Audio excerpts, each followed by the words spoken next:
Pelajaran Bahasa Arab kelas 5 semester genap halaman 42-43. At-tarakib, struktur tata bahasa atau pola kalimat.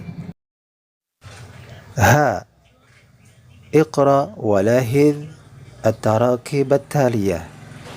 Bagian ha, iqra, bacalah, walahid, dan amatilah at-tarakib, struktur tata bahasa atau pola kalimat at-taliyah berikut ini.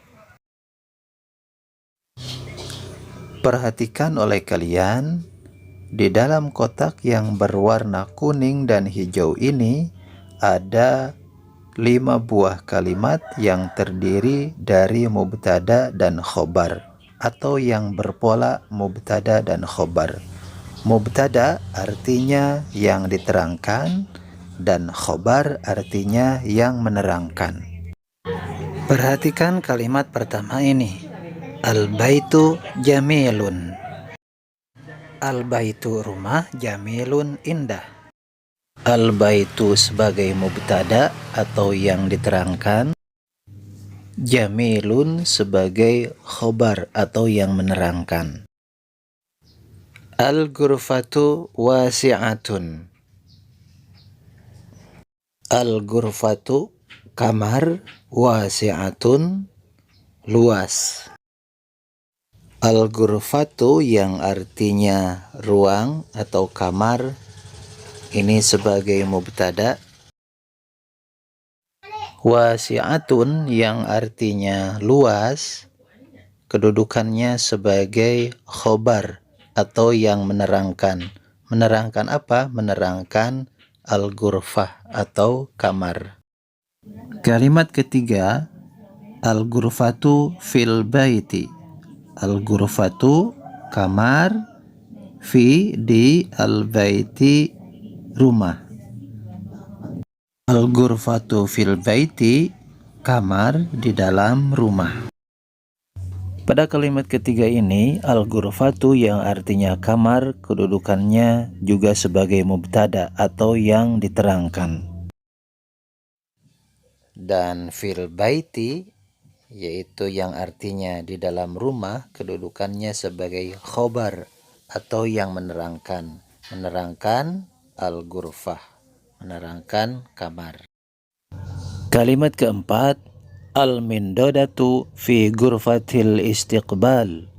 Al-mindodatu artinya meja, fi ghurfatil istiqbal di ruang tamu. Al-mindodatu yang artinya meja, kedudukannya juga sebagai mubtada atau yang diterangkan.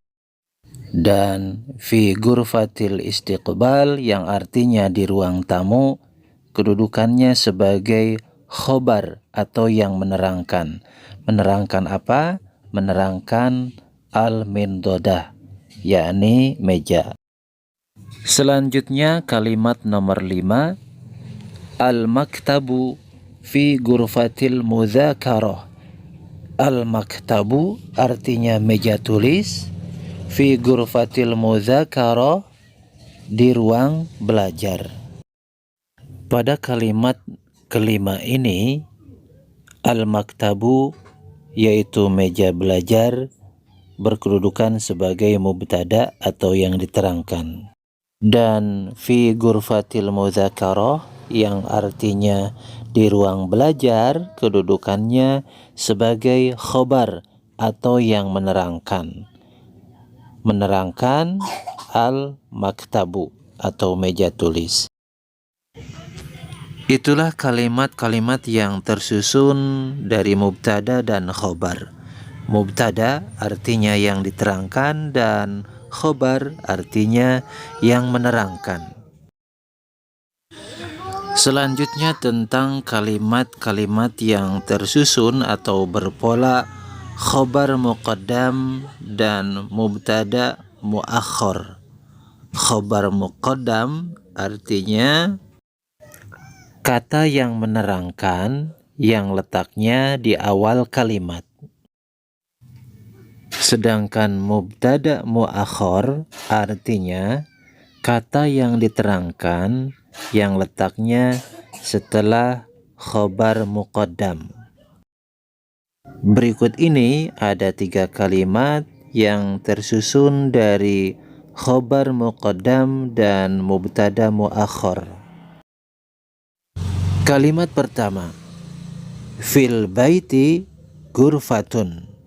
Fil baiti, di dalam rumah, gurfatun, ada kamar.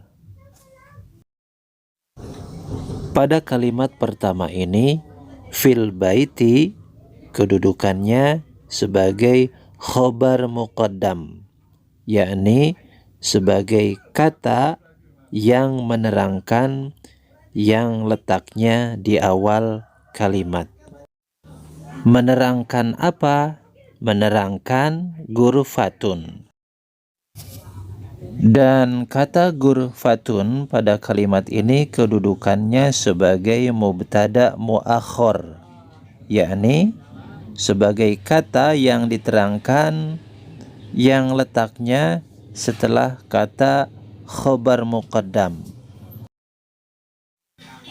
Selanjutnya kalimat yang kedua, fi ghurfatil istiqbal min dodatun. Fi ghurfatil istiqbal, di ruang tamu, min dodatun, ada meja.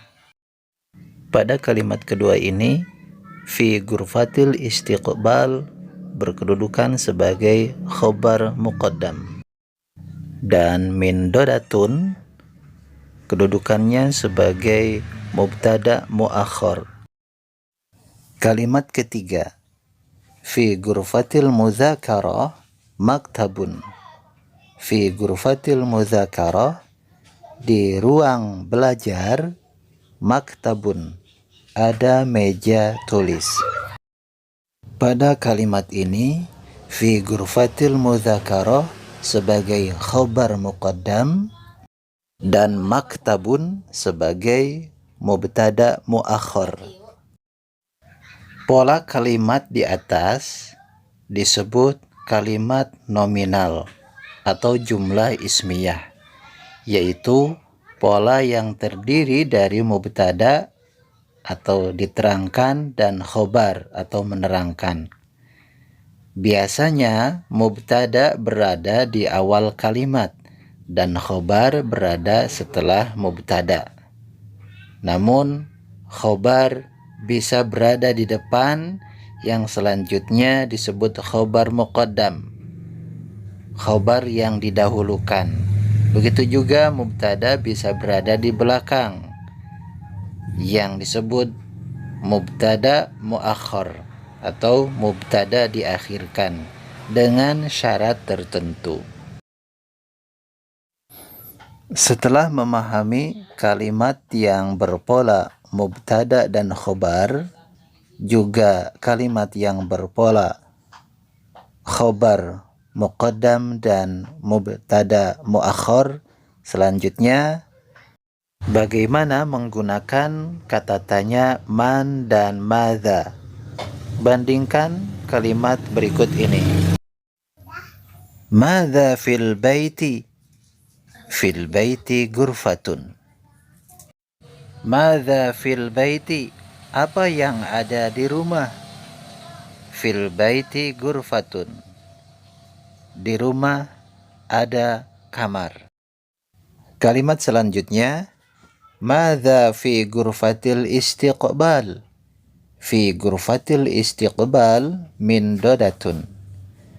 Madza fi ghurfatil istiqbal? Apa yang ada di ruang tamu?